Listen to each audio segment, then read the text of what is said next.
Way of introduction, my name is Jeff Huge. I'm the Chief Investment Officer at JWH Investment Partners. We are a single family office ourselves. We do not manage outside money.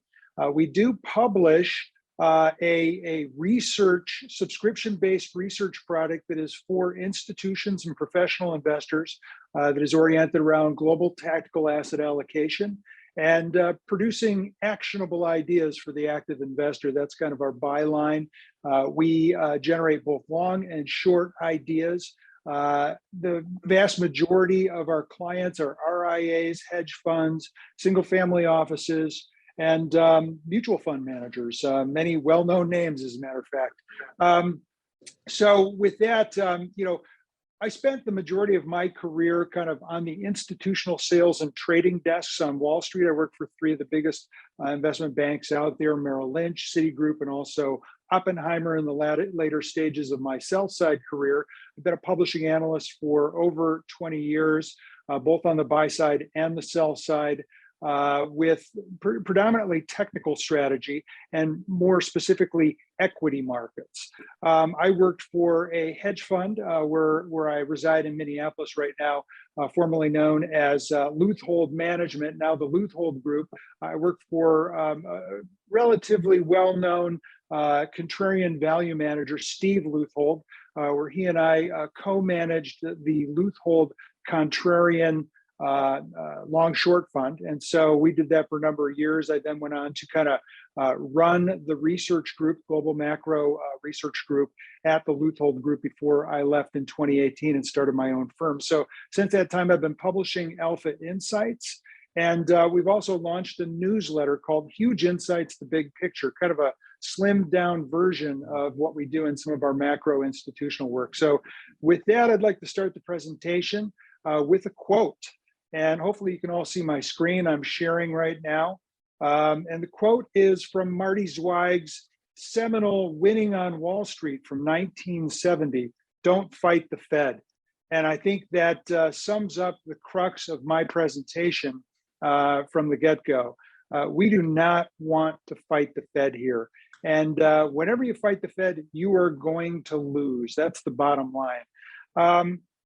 Move to the next slide. And what we've determined based on our long-term economic cycle is that the cycle topped in 2022 exactly on schedule.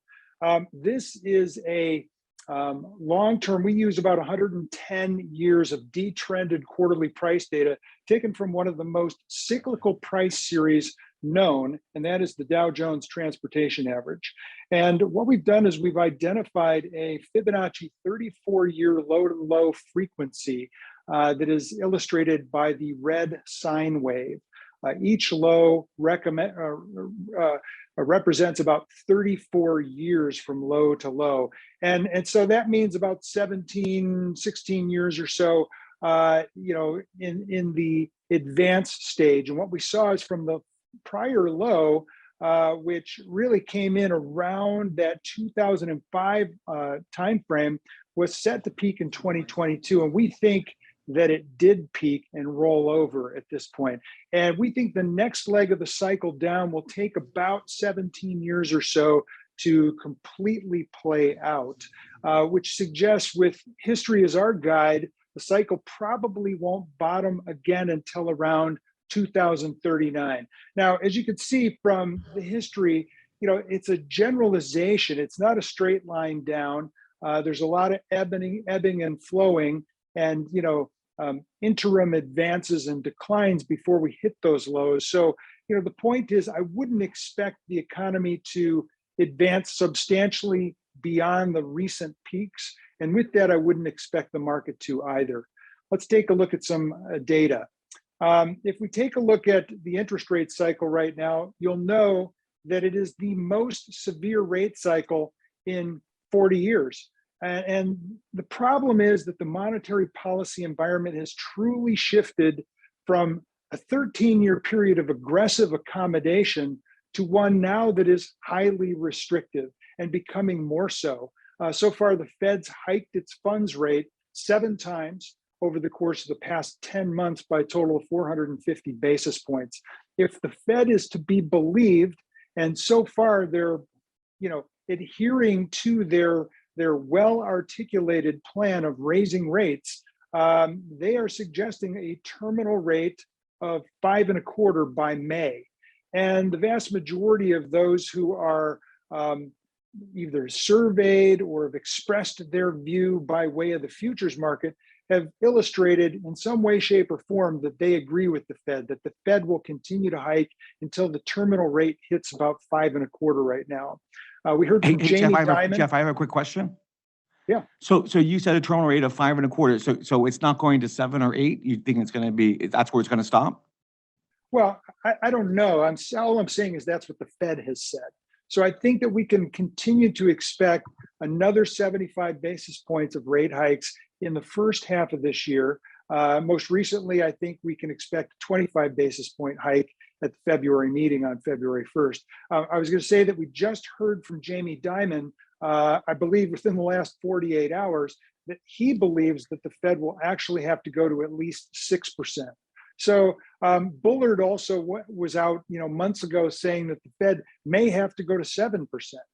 Now, there are others out there who vastly disagree with this. Jeff Gondlach yesterday said that, watch the 2-year bond yield. There's no way the Fed's going to 5%. They're going to put the economy into recession well before they get there, and they're going to be forced to pivot. Well, I semi-agree with that. Let's take a look at the next chart. Inflation may have peaked, okay? That's the issue, I think, at hand, and that's what Gunlock's suggesting. He's saying that what the Fed's done already is working, and in fact, that their tough stance against inflation is working even better than anticipated. And so, the biggest issue that I have right now is that, if inflation has peaked, and I think it probably has, then we all need to beware, because what's happening is the Fed may be sowing the seeds of a potential future deflationary crisis. And in fact, if we take a look at this graph, which really is just the CPI going back to 1957, I believe, actually 1950, every inflation peak since 1948 has been followed by a recession. So just given that the current inflation peak would represent the largest absolute change on record and the third largest percentage change following the 74 and 81 peaks, it might benefit one to pay attention to this history. And, essentially be aware that the recessions that followed the 74 and 81 inflation peaks were considered to be the most severe recessions to date ever since the Great Depression. So I think we need to be on alert that there's quite a possibility that we could see an extremely severe recession. Most analysts are not predicting that. Most analysts believe that we're going to see a soft landing. The consensus of Wall Street economists is in the soft landing camp. Those who are bearish see a mild recession. There are very few out there that are looking for a severe recession. And this is one of the reasons I think a severe recession is likely. Real M2 money supply has been collapsing. The stock of US currency has declined by 6.6%. Okay, the M2 money stock has declined by 6.62% year over year through the end of November. That's the most recent data point. Also happens to represent the largest year over year decline on record, going all the way back to the inception of the data in 1959. But what's more important in my view is that this decline follows another heretofore unprecedented extreme that occurred on the upside when this series grew by 24.7% year over year during the pandemic shutdown. Now, you could conclude that, well, the pendulum's going to swing in one direction to an extreme, and if it does, it will likely swing in the opposite direction to an extreme. And so, it has us wondering, is 6.6 going to be the record, or is that just on way to a new record that dramatically overshoots to the downside? And that's what I think the real risk is right now, and it's not being priced into the market. Take a look at the yield curve. My old friend, Harley Bassman, who I worked with at Merrill Lynch back in the day, and who was the head of fixed income derivatives for 20 years there, and actually is the creator of the MOVE index, which is the equivalent of the VIX for fixed income. He recently wrote in one of his papers that it's a stone cold fact that the yield curve is the best predictor of a recession. Now, if we take a look at the spreads between the 3-month and the 10-year, as well as the 2-year and the 10-year, both have been inverted for a number of months. In fact, the spread between 10s and 2s has been inverted for as long as 10 months now, a little less than that for the 3-month 10-year. But these inversions are worrisome because inversions of these two series have preceded each of the past 5 recessions with variable lags between 10 and 33 months. And so we're right at the front end of that right now. Historically, though, recessions have occurred concomitant with the re-steepening phase of the yield curve. So the real issue is we think that re-steepening phase is going to occur this year and that we will be in recession by year end. And I think to some extent, different areas of the economy, like housing, for example, are already in their own recessions. I've seen, some work done by Francois Trehan, for example, that suggests that we're in a bit of a nuclear winter for housing, and we should not expect a recovery this year, next year, or anytime soon. And I think if the rest of the economy follows that path that we've seen in housing, like it has historically, I mean, housing, is highly credit sensitive, and credit sensitive is the tip of the spear. Unemployment is the most lagging part of the series, and I don't think we'll see that for months. In fact, we just printed the lowest unemployment number in over 50 years, and so it's going to take a while for unemployment to show up. And if that's what the NBER is looking for, then it's going to be a while before they declare a recession. But if we are going into a recession, we need to be cognizant of what happens to earnings during recessions. And this is some research that was published by D.A. Davidson some months ago. I've seen additional research that goes back further, published by Lance Roberts of Real Investment Advice. But historically, every economic recession since 1957 has been accompanied by an earnings recession or an earnings drawdown.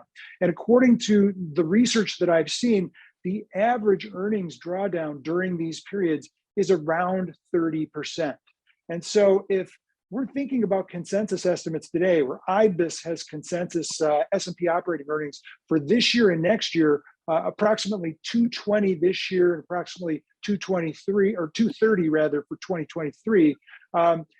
If 2023 S&P operating earnings were instead to decline by just half the average recessionary earnings drawdown, the actual result for this year would be something around $187.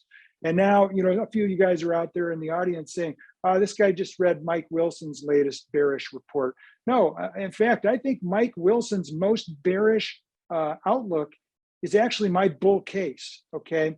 I think Mike is far too bullish, and he's the most bearish guy on Wall Street right now. I think it's far more likely that earnings will draw down more than the average. But let's just say that they drew down the average, okay? We'd be talking about something around $155 in earnings, okay? And if we came in worse than that, we could be looking at something around $125 in earnings. And so, that seems to most people to be, hyperbolic. It's impossible that could happen. But take a look at what happened in 2008, where we printed $82 in earnings, and the next year we printed $45 in earnings. It can happen. And I think if the odds are shifting in favor of a recession in 2023, and I think they are, then valuations are truly going to begin to matter very soon. And so if we look at valuations of the S&P 500 just as a proxy for stocks in the US, or really global stocks, US stocks are more expensive than any other category geographically, but they're still very, very extreme, even though we've seen a 20+% decline from peaks. US total market cap to GDP right now is 146.6%. Now that's below the all-time extreme of over 200%, but it's also still well above the prior secular peak of 143%, which occurred back in March of 2000. If we just think about things on, a cyclically adjusted price to earnings basis, the Shiller PE, we're at 28 times right now. Now that's below the recent high of almost 39 times and well below the historical peak of 44, but it's also way above the historical average of 17 times. Hey, Jeff, S&P dividend. Jeff, can I just jump in here one more time? Sure. So you're talking about PEs. Are PEs lower during recession periods of recession? PEs tend to bottom during the recession, as do Okay. earnings, but rarely do they bottom in concert. So usually you get the PE bottoming first, then the earnings following. We did get two rare occasions in history where both bottom at the same time. One was in 1932, the other one was in March of 2009. So, if we think about that, maybe it's possible we're going to see something similar this time. But we're actually. But the point I'm trying to make is that nobody should think that just because PE ratios are lower than their height, that they should stay at that where they are rather than continue to go downwards, right? So if earnings go down, PE ratios go down, there's probably going to be a price adjustment in the market. But also, did you receive the Jeff Gundlach presentation in the last few days, where he was talking about we had losses in both the credit markets and in the equities last year? So he said that happens very seldom. So he was pretty positive on bonds, but not on equities. Do you have any comments on that?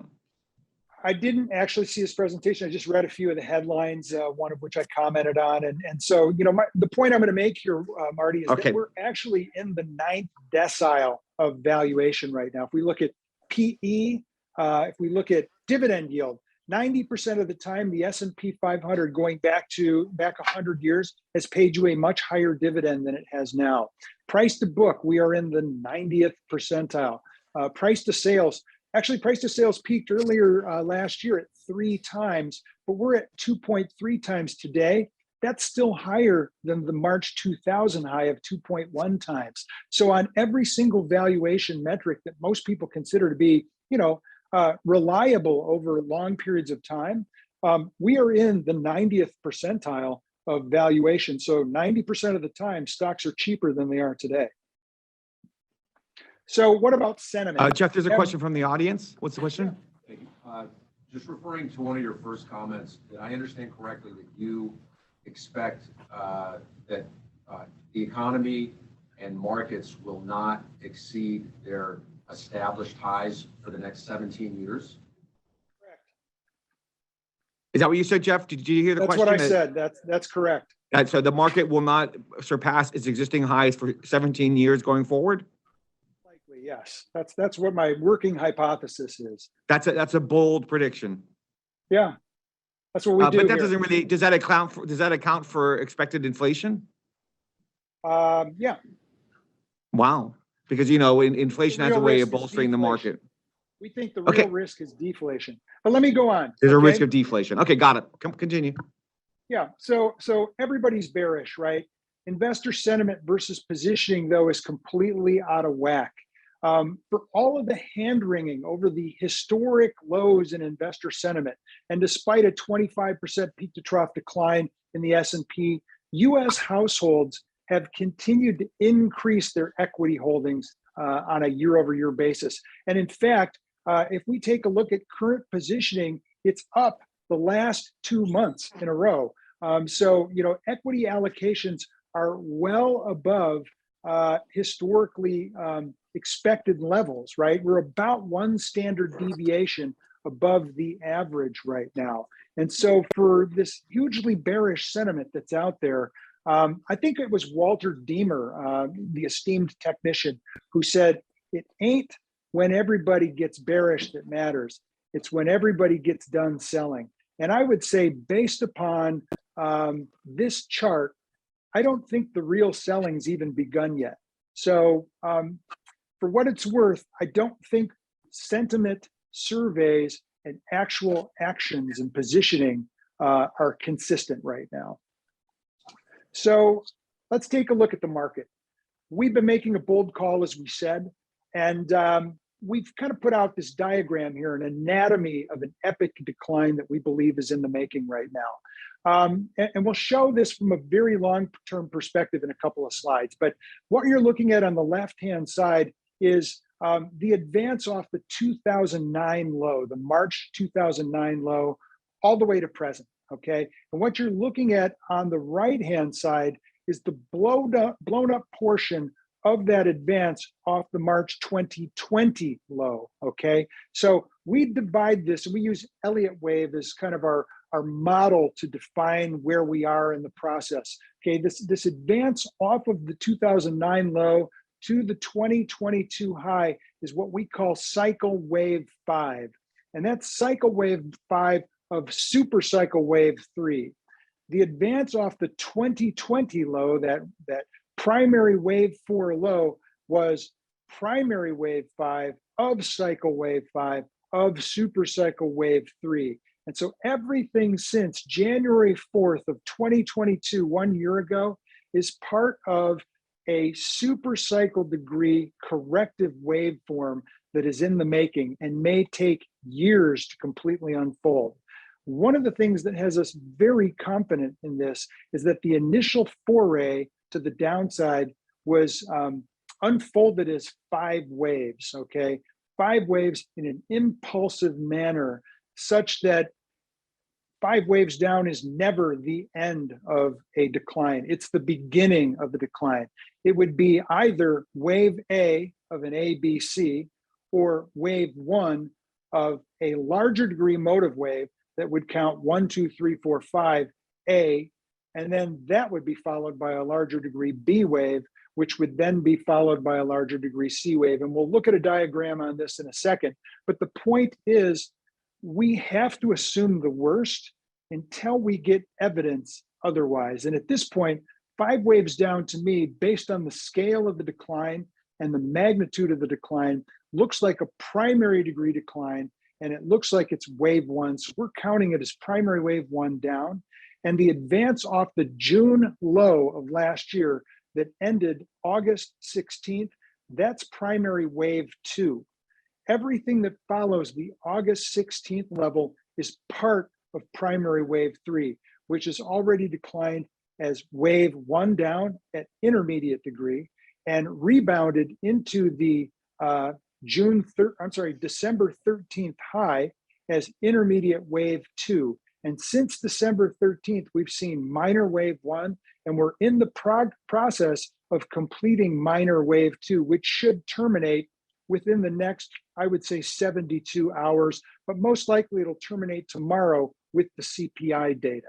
And if we're correct, we should see a third wave decline unfold at 3 degrees of trend: minor wave, intermediate wave, and primary degree of trend.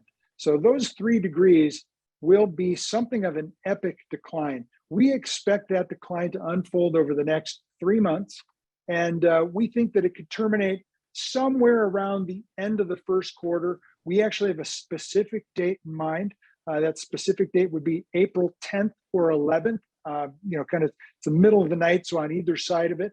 It's a cycle low that we're looking for based on a very, very long-term 1,000 days times pi, the 8.6-year cycle.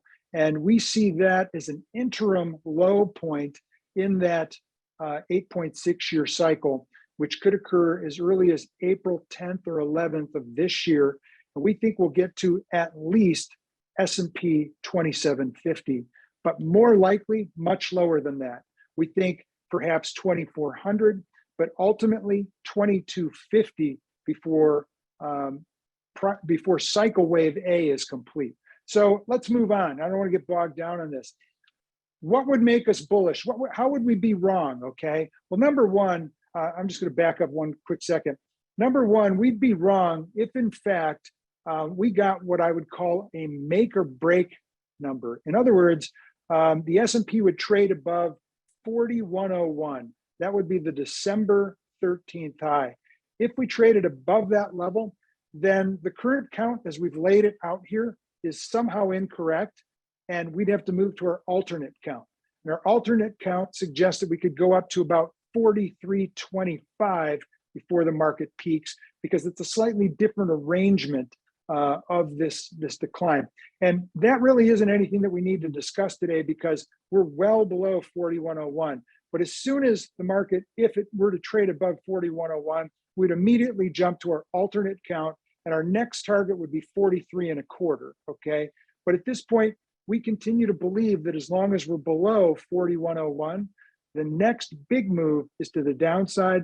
The range for primary wave 3 is 2750 to 2400 on the S&P, and the range for all 5 of these waves, so primary wave 5 down, cycle wave A down, as we've laid out on the left-hand side, would be 2250 before we get what I would describe as a meaningful, longer-term bullish corrective waveform. In other words, an advance. Okay, so how would I know if I'm wrong about all of this, right? Well, the market would tell me, right? And the market would tell me by continuing to go higher. And so what we did is many years ago, we built a long-term trend following model that's been, absolutely impeccable in terms of getting us in and out of the market at the right times, getting us on the right side of the trend. And right now, the major trend is to the downside. The major trend is defined by the red simple moving average that we have. And the signal line is the green exponential moving average, moves at a faster rate of change. It's about a 3-to-2 ratio. I'm not going to give the exact measurements. It's proprietary, but suffice it to say, we're nowhere near getting a bullish signal, okay? The spread between both the baseline trend and the signal line is wide enough that I would not expect this for months at the very least, unless we got, like an epic blowout, a 500-point rally in the S&P. That would trigger it. But that leaves me on believing that I'm on the right side of the trend here. Secondarily, momentum has collapsed, okay? We have yet to witness any sort of a positive reversal in our long-term momentum model since the bear market began. In fact, even with this rally that we saw into the December 13th high, we actually made a lower low in momentum, okay, on a month-over-month basis. Now, what would change my mind is if we got a positive month-over-month reading. That'd be any positive reading. Right now, actually, I believe December closed at minus 22%. Friday closed at minus 24%. It actually got worse, even with the 1.5% rally last week. Okay, so we would actually have to see the S&P trade above 4170 and close above that on January 31st in order for this model to generate a positive signal. So if all 3 of these things happen, if we've got a bullish signal from momentum, a bullish signal from our trend following model, and if we saw our make or break triggered above 4101, those 3 things together would cause us to change our mind and move to a more bullish outlook. But we don't see that happening at this point. In fact, this is the chart I referenced earlier. And the question we're asking is, are we in a secular bear market? Not just a cyclical bear market, but something that's more of the 1929 to 1937 variety, or the 1966 to 1982 variety, or even the 2000 to 2016 variety, okay? And the question that the answer to the question is, we suspect yes is the answer. And in fact, we think that we're in the very early innings of not just a secular bear market, but a secular bear market at super cycle degree of trend, okay? We have not witnessed a super cycle degree of trend since the 1929 to 1937 period. So using our long-term Elliott wave model as kind of our guideline, we believe that the 90-year advance off the 1932 low actually peaked at it's what we call a Gann cycle peak in 2022, a 90-year Gann cycle peak.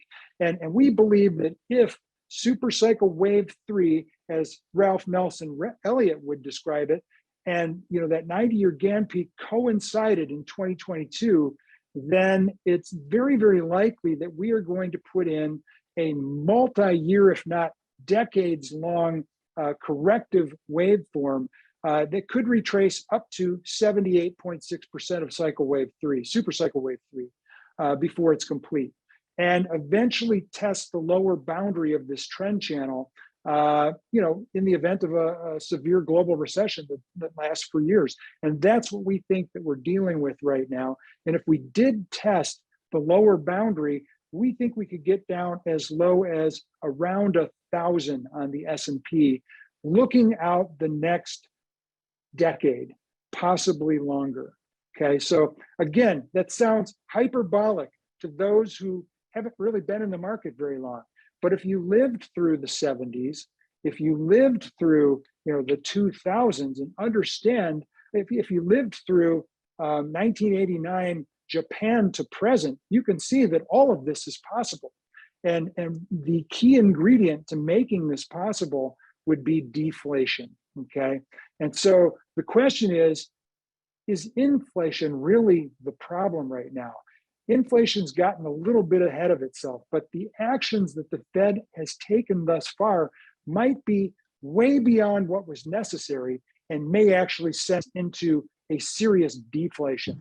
There's also one final thing I want to mention, then we'll wrap it up, and that is that the geopolitical risks remain extremely elevated at this point, more so than at any point in the last 5 years, according to BlackRock's model. And in fact, at a much higher level, 2 standard deviations above the mean versus the Russia invasion of Ukraine, which was about 1 standard deviation. And so, one of the things that we've been thinking about is that whether or not it's plausible that China and Russia are actually working together in order to undermine the West in order to achieve their own independent foreign policy objectives, and that China actually supported Russia's invasion of Ukraine just in order to observe NATO's response. And since that time, they've taken inordinate steps to insulate themselves from any adverse repercussions that would befall them should the same reaction occur. We know right now that China is hoarding a 2-year supply of grain, rice, and oats. And you don't do that unless you're, setting yourself up for a long, potentially long battle. They've also been building their strategic petroleum reserves at a very escalated pace. And so, we think the real issue is a potential advance of a planned military move on Taiwan, which would give them control of the world's semiconductor chip supply and also control of the global economy should they succeed. Now, I want to just reference this. There is a think tank called CSIS. They just published a report last week. I didn't put it in my presentation, but you need to check it out. They just did 24 different war games on China invading Taiwan and the US getting involved. And in every one of those, the destruction is unbelievable. But if that were to occur, if there was a shooting war, or even a blockade, kind of the least negative in terms of physical damage, this would have epic impact on global economic growth. Okay, you could shave $3 trillion in GDP off the global GDP level immediately if there were a blockade around Taiwan. So these are things that we can't ignore. It's not all about the Fed. It's not all about earnings. It's not all about the current economic situation or inflation. There are exogenous events lurking out there that could set things in a completely different direction. Last thing I want to say is, what do we want to do with our money? Well, I think preservation of capital is now key. There's 4 different basic, asset classes that we could invest in: stocks, bonds, property, commodities. Let's look at all of them on current valuations relative to history. We can see, number one, that U.S. property valuations are just off their all-time record highs, greater than 3 standard deviations above their 40-year mean. U.S. equities have come down quite a bit, but they remain, really almost a standard deviation above their historic 4-decade mean. Commodities are trading more or less in line with their 40-year historic valuation levels, and U.S. Treasuries, actually, which are now cheap relative to their 40-year historical mean.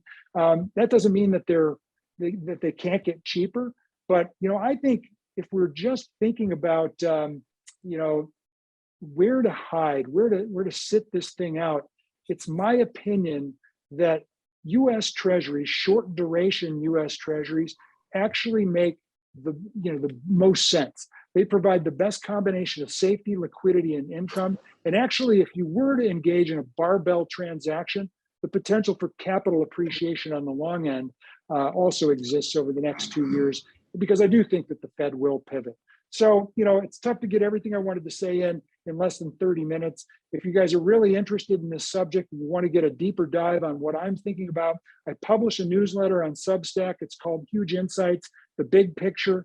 Right now, it's free. You can sign up for it, have it delivered to your inbox the first Saturday of every month. We go through all of this and more in great detail.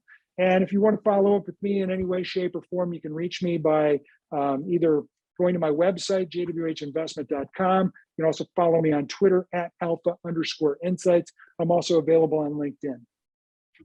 Jeff, we have some questions here. Sure. Is there somebody who's logged in? Is there somebody who logged in?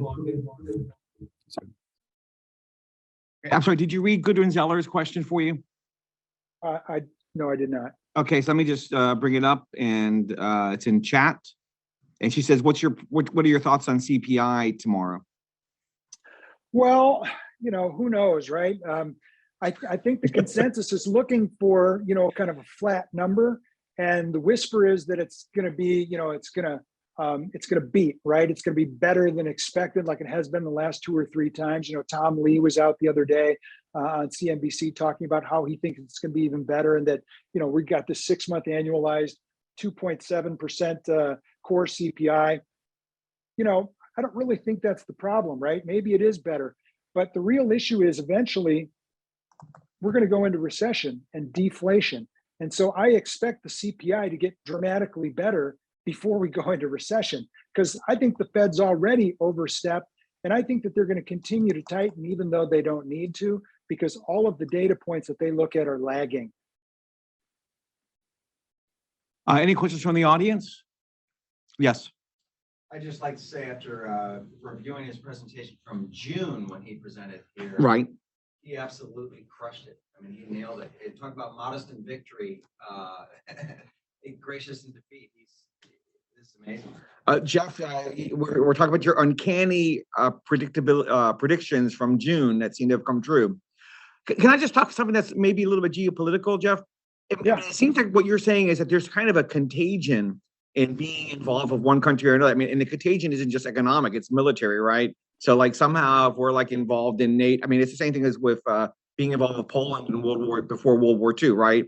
There are war cycles. There's a 25 and a 50-year war cycle. And I think we are entering a 50-year war cycle right now.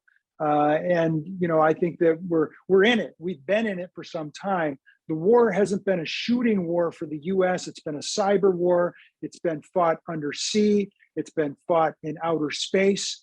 I think it's the war that I think Pippa Malmgren has written on it extensively.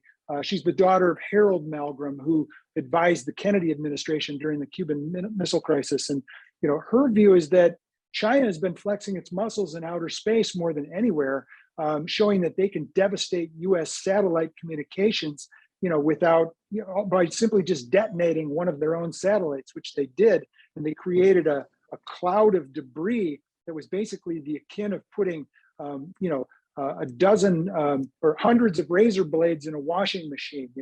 That's what was coming at satellites. And we literally had to reposition satellites in order to avoid that cloud.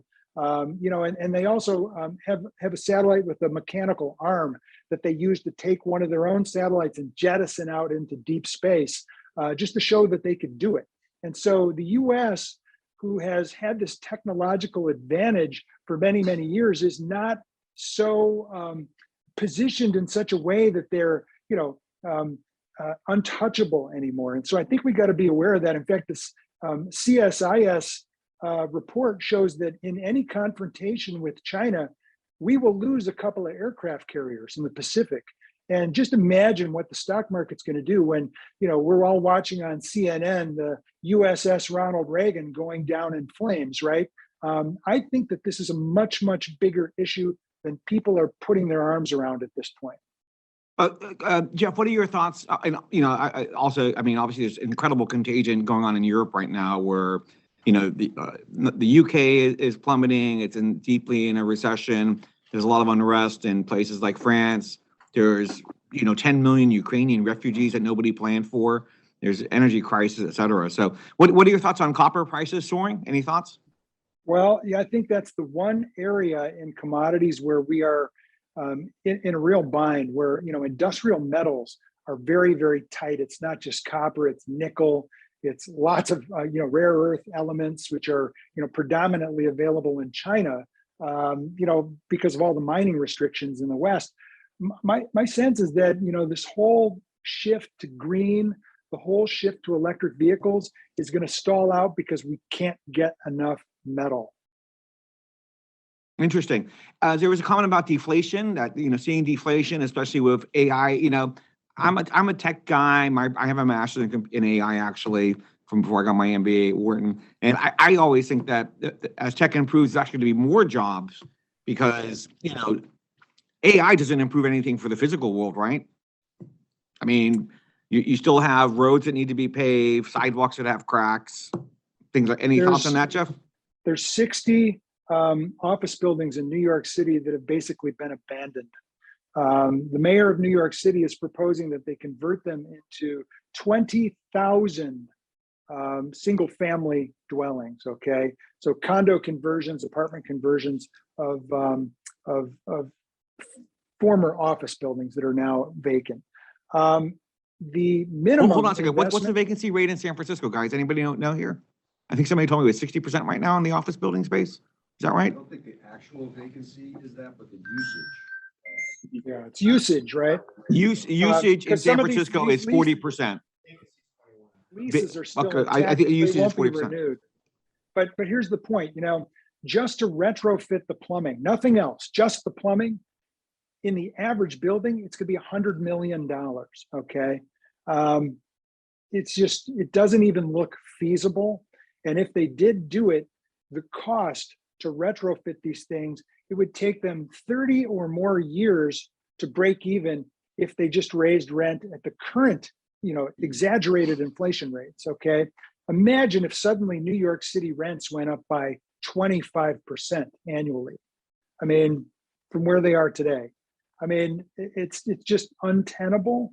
And so a lot of people would call that inflation, but I would tell you that leads to deflation, because people then, they can't afford it, they trade down, right? So you've got this massive, overwhelming deflationary force. Higher interest rates are actually the cost of money putting pressure on, borrowing capital. So, I mean, basically what you have is a deflationary force that is overwhelming us, but it's being misperceived as inflation. And also, I mean, you're talking about converting office to multifamily. The reality is that there's a huge wave that's, has begun of converting hotels to multifamily as well.